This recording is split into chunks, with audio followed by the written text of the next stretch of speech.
Ousmane Sonko pour dem këram mi ngi toog ak Macky Sall Idrissa Seck l'après-midi la fa naroon dem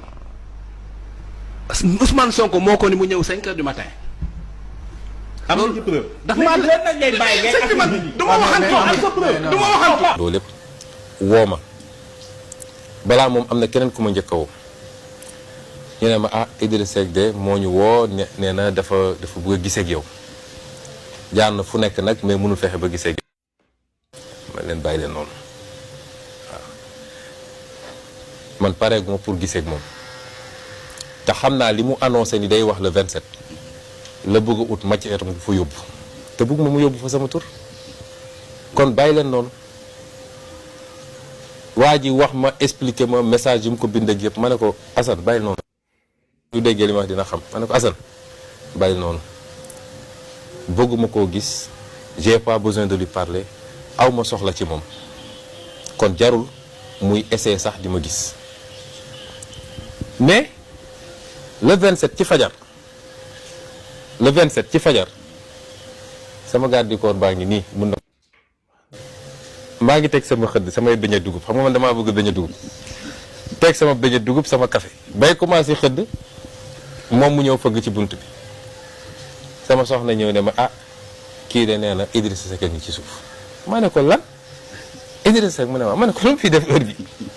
ne heure bi ñëpp a ngi seen kër di xëdd ak seen ma ne booy bi mi ngi nii mun nga ko laaj ma ne ko demal nga ne ko du ma recevoir damaa convalescent demal mu dem tourné di dem mais bu ma duggaatee sama biir néeg li ma tooñ mooy sama xolu jullit ak sama xolu yërmande ma toog ma xalaat ma ne mag mu toll nii bàyyi yitteem yëpp ñëw fii ne damay seet Ousmane Sonko xam naa li ko yëkkati war na koo ñor torop su ma ko bàyyee mu dem ni dina ñaaw ma dogaale xale bi mi ngi woon ci escalier ma woo ko mu ñëw ma ne ko anamu mu ne ma àbb na sijaada ba mi ngi lal ci buntu kër gi di julli ma ne ko non dugal leen ko ci biir bu leen ko bàyyi ci buntu bi mais nee ko maa ngi julli su ma jullee ba pare dinaa wàcc seet ko fa wax xam lu mu may doyee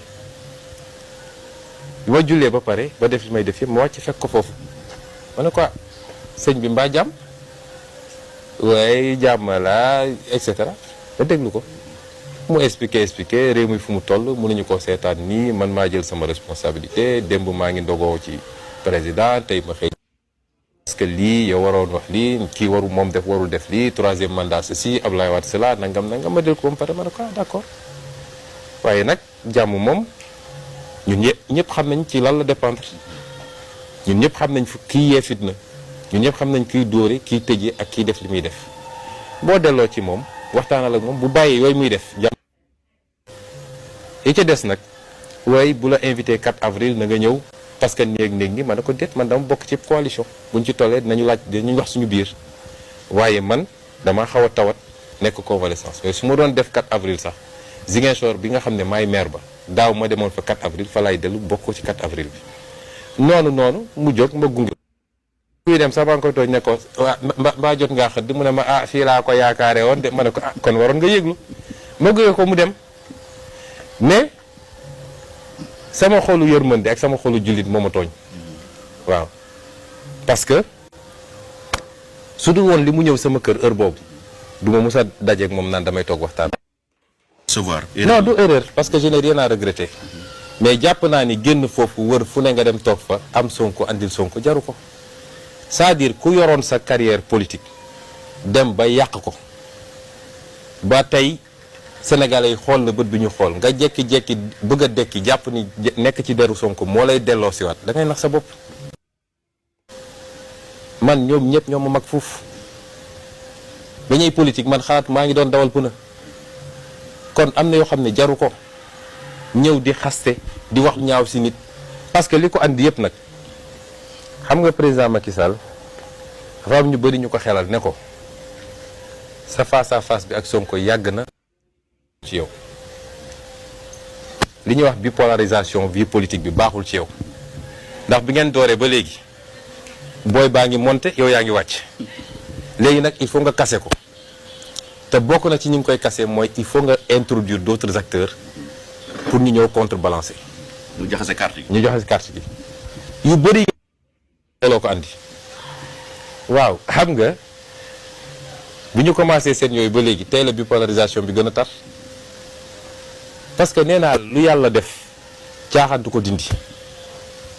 man le peu que li ma yàlla may ci politique yàlla ci boppam mooy toog ba ne rocci naa ko mu jóge fi mais du ay combine dugal kii comme ça mu nekk alter ego Sonko wala nangam kon dafa am yoo xam ne jaru ko wër suba ngoon jot am Sonko andil Sonko jaru ko ku bëgg nguur demal jàkkaarloog Sénégal yi nga andi sa programme wala su dee kii nekk ci nguur bi tey ni nga ko yoree du yoon nga am xalaat yu wuteeg moom am naa xalaat yu wuteeg moom te démontré ko waaye nekk ci lii ñu nekk nii amul njëriñ te man yàlla may na ma plus ñu may attaqué